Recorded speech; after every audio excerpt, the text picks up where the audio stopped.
Okay, how are you doing? This is John Bonsignor, Talking Politics. Unfortunately, today we don't have Paul Gable, but we do have substituting for Paul Gable, the Honorable Randall Wallace. Jolly Randall. And our guest today is the Honorable Clark Parker. Hi, Clark. How are you doing? We're going to listen to these messages now. We'll be right back. Don't go away.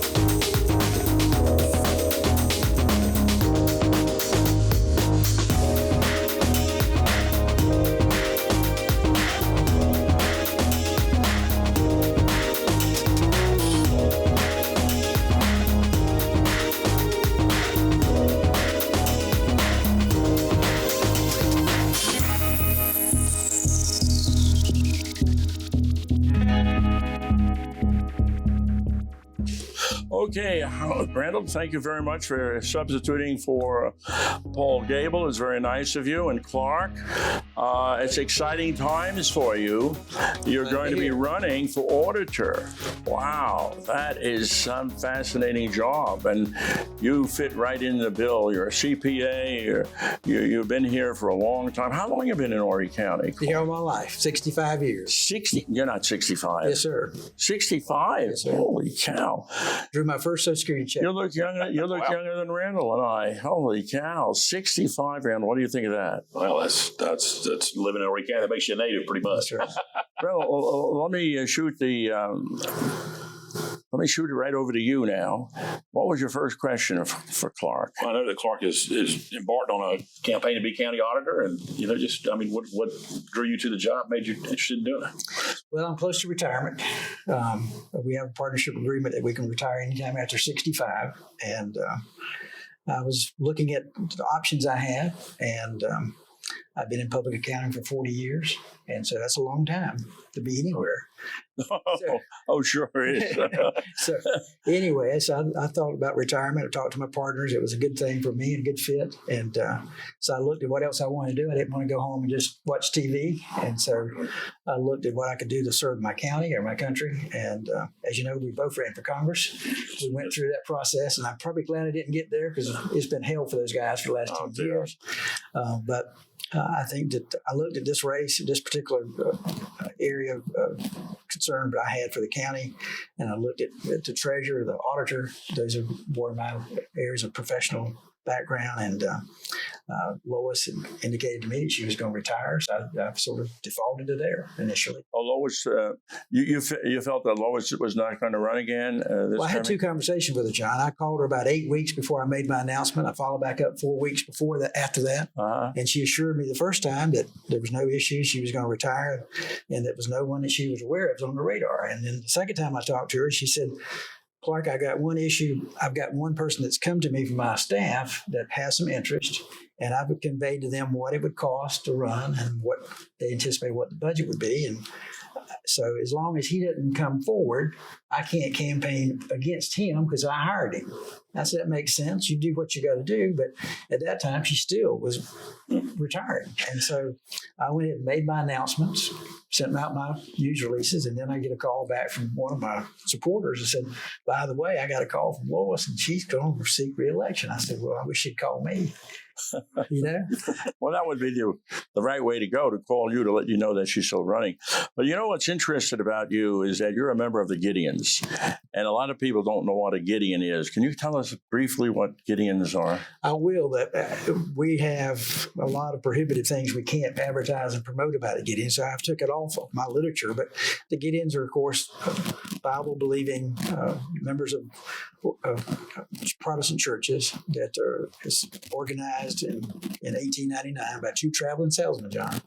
And they were trying to stay in a motel that didn't have one room. And the innkeeper said, guys, why don't y'all share a room? And they thought, well, I got to sleep. They said, yeah. So that night, one of those men had promised his grandmother that he'd always read the Bible before he went to sleep. So he let the first gentleman go to sleep. And he did, and he pulled out his Bible, was reading that Bible that night, and the gentleman woke up and saw him reading the Bible. He says, I'm a Christian too. Why don't you read the Bible out loud to both of us? And so he did. And so they had a good, peaceful night. They woke up the next morning, and one of them said, wouldn't it be great to be a Bible in every hotel room in America as we travel? He said, yes. So that's how it started. Oh, that's how it started. Oh, very, very good. And I can't think of a hotel I've ever been to that didn't have one. And the other thing is, two countries later, just switching over back to the auditor's job, what is the responsibility of an auditor here in Horry County? Well, what do you have to do? What do they have to do?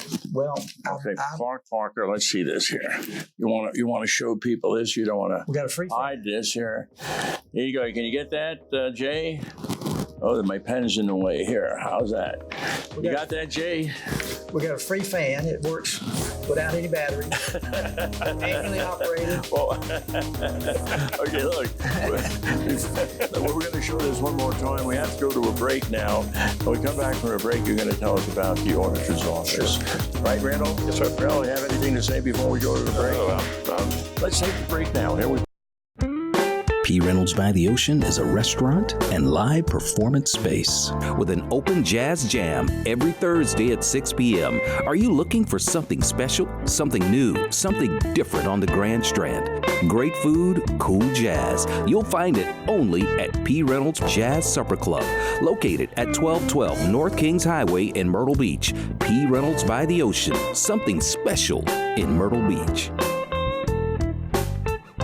At Surfside Cafe and Creamery, we pride ourselves on serving you the best there is. Our breakfast and lunch menus feature Boar's Head products. And how about starting your day with one of our signature coffee blends from Charleston Coffee Roasters? Surfside Cafe and Creamery has something for every taste, including the best ice cream on the Grand Strand. You gotta taste it to believe it. Surfside Cafe and Creamery, 1611 Highway 17, Surfside Beach.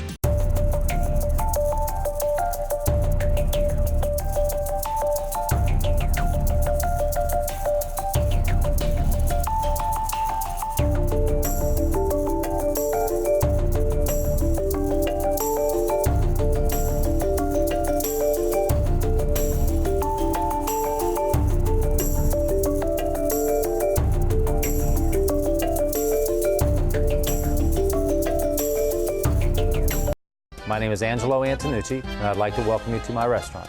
I've been in Myrtle Beach now for over 30 years, and we are the home of the greatest steaks in the universe.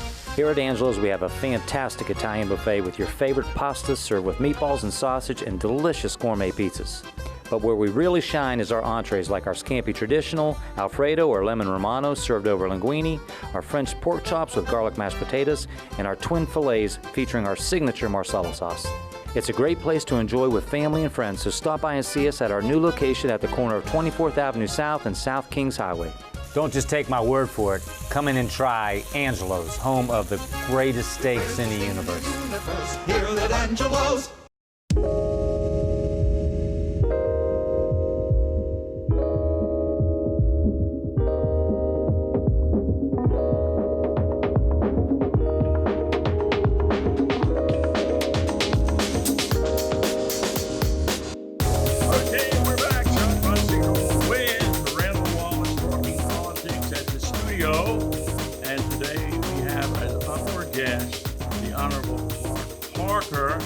What do you want to say? Well, I was going to say, what are you throwing your hands up? No, I was going to say before we went to the break, you were going to talk about. I'm just announcing. I'm coming back from the break. Give me a break, will you? Well, I just was going to point out something. You know, I don't think a lot of people know what the county auditor's job actually does. Well, that's one of the things. What is it, Randall? What is it? No, I was going to let him. Well, then let him answer it. Yes, County Don't auditor, you think he should answer it, or you want to answer it? Who's running, you or him? the county administrator hires the appraisers. The appraisers go out and basically determine the value of your car, your real estate, whatever, and they do it by generally accepted standards. Once those tasks are done, they're forwarded over to the auditor. The auditor then reviews their work and determines if they use proper procedures and policies, and if they use fair market standards. If they agree with what the assessors have done, they'll forward it on to the treasurer. And then you'll get a bill that says from the auditor and the treasurer for your car, whatever the amount is, based upon Blue Book or NADA or whatever it is. And then, of course, they got everybody's attention this year when they just automatically increased everybody's 15% across the board index on the real estate side, which has got a lot of people appealing those assessments. So That's sort of what the auditor does. It audits internally. Now, in the real world, an auditor clarify this. Not every accountant is an auditor, but every auditor is an accountant. And so I've been in business a long time. Had to get part of my licensing. I had to get qualified as an auditor. Mm-hmm. And so we had to do audits. And those are not pleasant things to do when people don't want them to have done. Okay? I don't blame them. And so I don't blame every them. time. And so we've been called in by the banks to do audits. When we have a client that's in trouble, we've been asked to do by SBA. We've been asked to come in behind in a divorce action to do audits when there's an asset that's being challenged by the parties A and party B and wonder what the value that is. So we've been involved in auditing a lot more than what probably the normal person has been involved in. So we feel like we got a lot of experience in that area. We feel like we can bring a lot of depth to that particular job and as well as a lot of experience. Have you studied the office in the sense that in reviewing what they're doing presently, you may see they may be ready for some type of changes in the operation of the auditor's office? Have you gone in there and looked, or you know it from past experience, or just what is? Well, a little bit. We've done some work, but we don't want. You personally, you have. We've done some work there. We basically know there's a staff of 28 people in 4 offices, which is kind of thin. I mean, I went to one of the locations on the south end, and there's one person working in there, and she was there by herself, which is kind of difficult. Like you're working here with one person, it's very limited what you can do.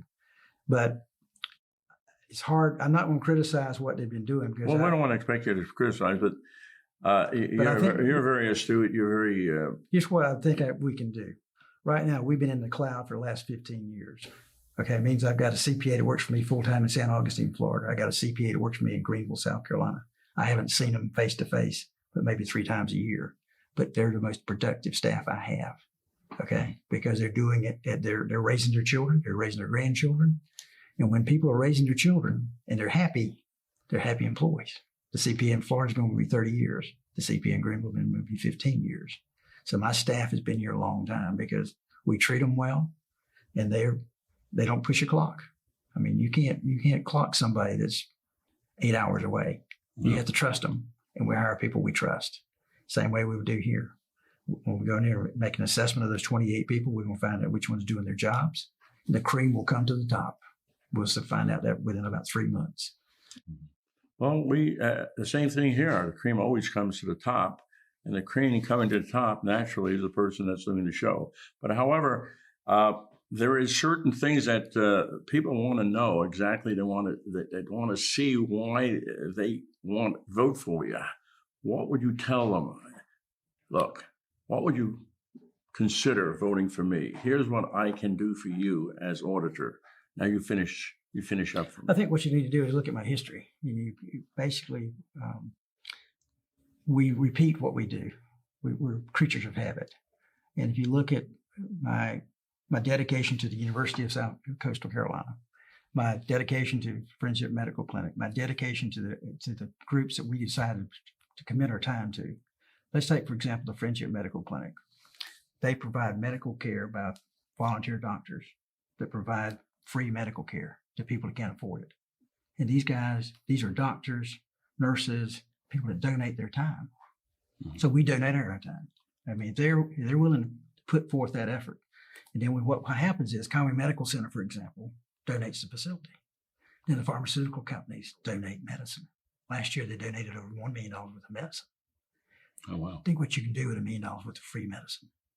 Okay. So we can take $1 that somebody gives us and multiply it 8 times. But you ever do that? Take $1 and get 8 times the services? That would be great. Oh, yeah. And so, but I think if you look at the history of what I've done, even at Coastal Carolina University. So you think you can make very major changes in the office of auditor? I think we'll be more efficient. Is that what you're saying? Is that what you're indicating? We're going to use technology to be more efficient. Well, technology is always the number one thing you should consider. And naturally, with technology, you get better service, and efficiency, and you save money for the taxpayer. And we've been dealing with the auditor's office for the last 40 years. So we know the personal property tax returns, the PR-26, as to what they're doing and how they're doing it. And so I think we got some ideas of how we can maybe improve it. Well, what made you want to start so early in your campaign? Here it is going into September, and you don't have to file until next year in March, and you're getting ready to go to challenge. You're on your horseback now, going forward, to challenge an auditor that's been there for maybe, how many years, Randall?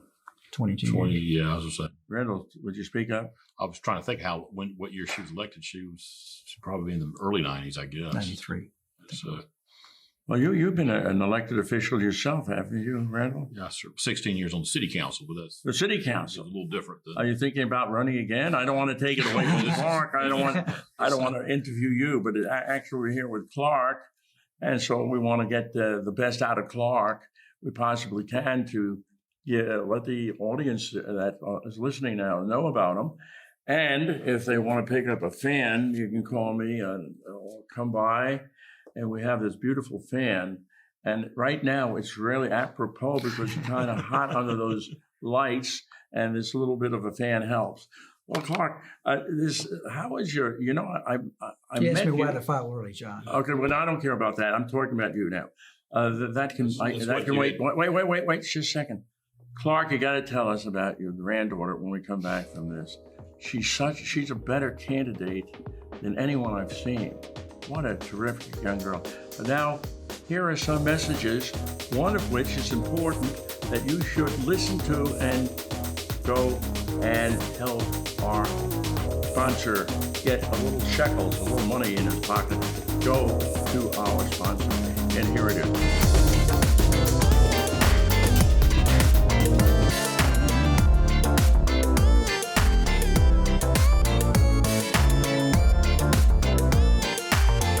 Hi, I'm Sarah. I'm a server at Brothers Grill, and as a server here, I like to make sure everybody has amazing service and good fresh food every single day. We serve lunch and dinner from 11 a.m. to 10 p.m., our happy hours from 4 to 7, and we're located on 5900 North Kings Highway. Follow us on Facebook at Brothers Grill Myrtle Beach.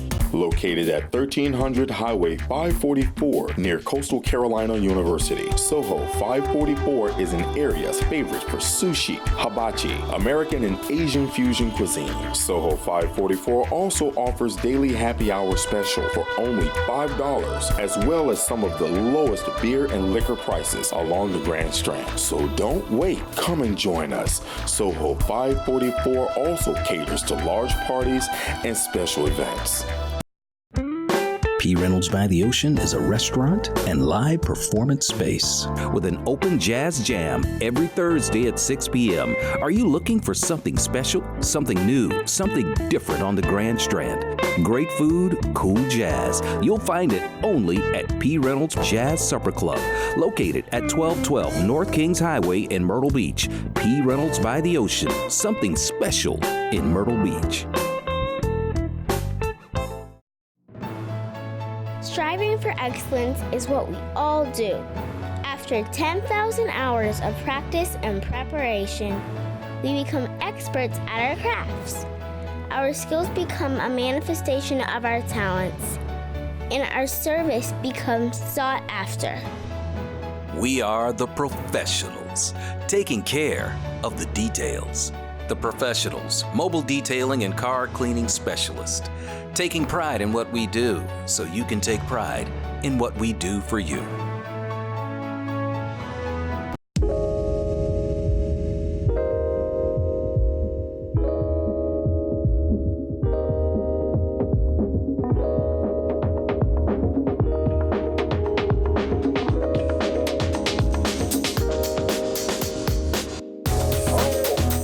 We're back. Randall Wallace, thank you very much for pinch hitting for Paul Gable today.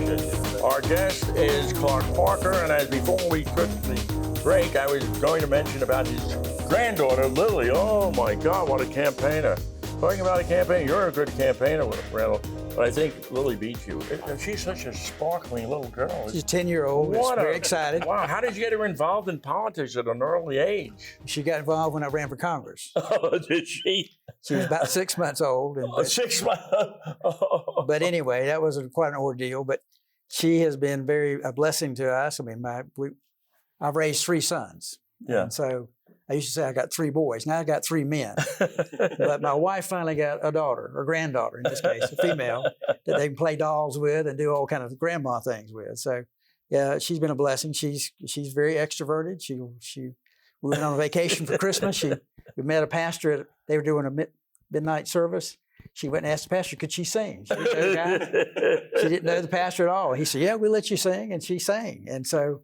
Well, you got her involved in your campaign now. Holy cow. I couldn't believe she's what on she staff. does. She's officially on staff. I was at a picnic and she was running around with these flyers here and these fans and rushing about. My grandpa, don't forget to vote for him. I said, oh my God, who's this? What's your name? Lily. Lily what? Parker. Oh my. Clark Parker. Clark, is she on your payroll or just mine? She's on my payroll. She's on your payroll. She gets paid $50 a week, but she deserves it. She earns it. That is so nice. Yeah. We have Tim Wilkes in the studio with us, a good friend of mine who we've had on the show before. And Tim is very passionate about several things about the city. And he expresses himself not like a wishy-washy person. He comes right direct out and tells you what he thinks. Like Clark Parker tells you exactly what he's going to do, how he's going to do it, and why people should consider voting for him. And he's not going to play around. He's doing it right now in September. He's got his campaign rolling, Randall. Before we went to the break, that was actually the question you had asked him. Well, go ahead, ask him. Well, one thing I like to be prepared. As a Boy Scout, their motto is to be prepared. And last time I ran for Congress, I got in late. I was number 9 in 9 candidates. You remember that? Yes, sir. And so I got a call from the reporter out of Charleston. And the girl says, Mr. Parker, I think you're too late. You're too many in the race. I said, no, I need to recruit 1 more. And she said, why is that? I said, I'm pretty good at math, but 10% is easy to calculate when there's 10 of us. I said, but you think about the number of people that's made that commitment. 9 people have stepped forward to run for Congress. They can put their family through all the ordeal they're going to put through. They're going to invest the money they're going to invest. That's great. If there was only 1 man standing out there, I'd be scared because he'd have a monopoly and have a shoe in. So to reach right now, we got a lot of choices. And when people have choices, they make good decisions. When they don't have choices, they don't make good decisions.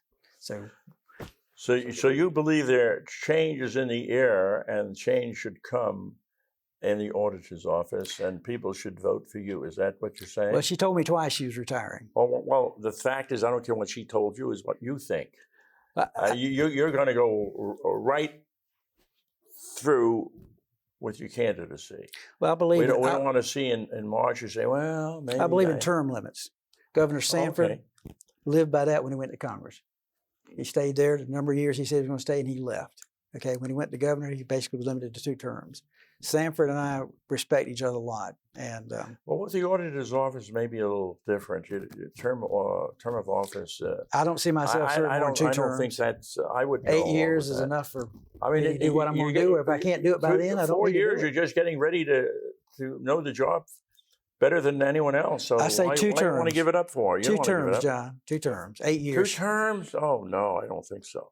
I do. I think you need to go beyond that. I don't believe in term limits. What about you, Randall?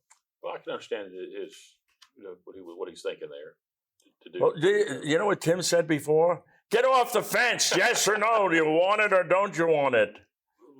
Yes or no, Randall? This is the question. Office, and I think, oh my God! Here he goes. Tim, listen to him. Are you listening?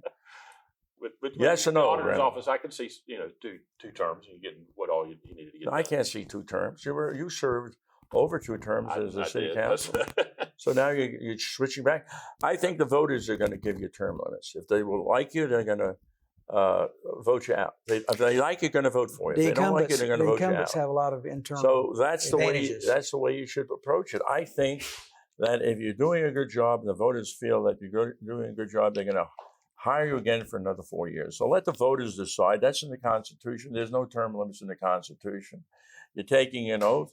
You're going all out to run for an office that you believe that you can help the people, and it's not a one-day deal. It takes more than 1 day. Well, you had mentioned technology and all that, and I'll be honest with you, I don't know what their technology is. Is there certain things you wanted to change that they're doing? it? Or Well, again, we've got some ideas. Until we get in there, how quickly some of them happen. I know that change is sometimes difficult to do, particularly when you got to buy computers and technology. And we spend a lot of money with computers and technology.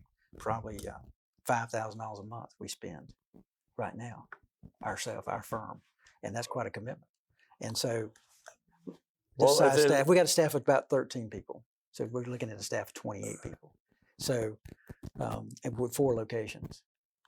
And so, well, before we hang up, we just have another minute. I just want to tell you something about Clark and how philanthropic he is. Save Our Cats and also the Grand Strand Opera Workshop was needing a CPA to file our taxes, the 990, and also file with the state. And we went to Clark's CPA office and said, look, we don't have much money. Can you help us out? Would you fill these forms out for us? He said, sure. So I came back to pick up the forms that were completed by Clark. And I said, how much do we owe you? He said, nothing. I said, nothing? Really? Here's a CPA doing something for nothing? Oh, I can't believe that, because we had used another CPA to do the law enforcement filing, and he charges $1,400. I was shocked when I saw the bill. And when I saw the bill from Clark, I almost fainted. Nothing. Oh, Clark, you're really a great guy, a man of the community, and it helps. You have served. You want to continue to serve, and hopefully the voters out there will make the decision, because you're running and you're not giving up. God bless you, Clark, always. thank you, sir. Reynolds, the last word from you is what? Well, thank y'all. Are you running or not? I want to thank him for doing it, for being on the show. I know it's Thank you, an John. outstanding job. Good luck. Thank you. Appreciate it. Well, here's our thing, Clark. Talking Politics. Hope you join us. Thank you for listening today. We'll see you next week. Randall will be back with us again. Paul, unfortunately, grandson has a problem, and he's right now at the University of South Carolina. Paul, God bless you too, and your grandson. Bye-bye. Take care.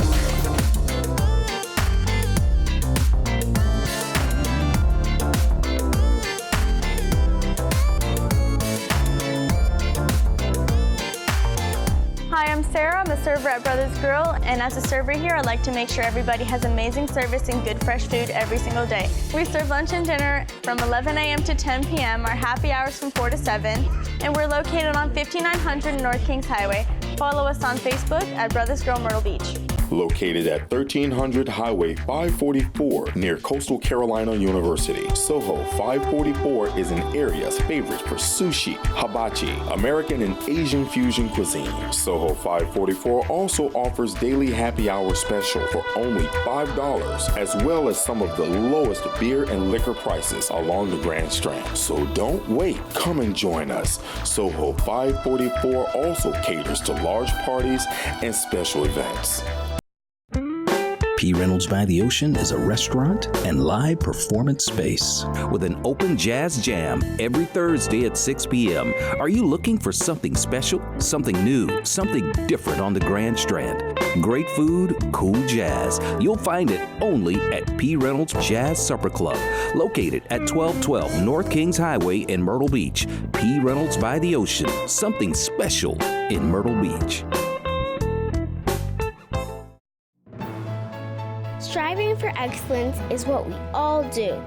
After 10,000 hours of practice and preparation, we become experts at our crafts. Our skills become a manifestation of our talents, and our service becomes sought after.